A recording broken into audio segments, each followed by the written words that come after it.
नाज़रीन, सऊदी अरब में भी कोरोना के वार जारी है। कोरोना के मरीजों की तादाद में इजाफा होने लगा। मजीद हमें बताएंगे हाफिज इरफान किथान।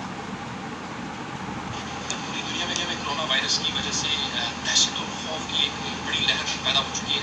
इसी तरह सऊदी अरेबिया के अंदर भी कोरोना वायरस के जो केसेस हैं उनकी टोटल तादाद जो है वो 2000 से तजावत कर चुकी है। इस वक्त 351 जो मरीज़ हैं वो सेहतियाब हो चुके हैं और 25 अफराद की जो है वो हलाकतें हो चुकी हैं। मज़ीद आपको बताता चलूँ कि इस वक्त सऊदी हुकूमत की जानिब से भरपूर तरीके से असल अंदाज से जो है इक़दाम किए जा रहे हैं। इस हवाले से मज़ीद हम जानेंगे यहाँ पे मौजूद तारकीन वतन से कि वो इस हवाले से क्या राय रखते हैं। जी जी, अस्सलाम वालेकुम। जी, आज मैं आपसे ये जानना चाहूँगा कि सऊदी हुकूमत जो इक़दाम कर रही है इस हवाले से आप क्या राय रखते हैं।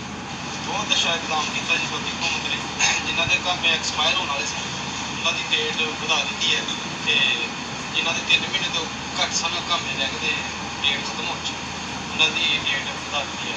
बहुत शुक्रिया सऊदी हुकूमत का, इंशाअल्लाह। जी बेशक, इस वक्त सऊदी हुकूमत जो है तमाम सतह पे रोज़ाना की बुनियाद पे ठीक, बहुत शुक्रिया आपका।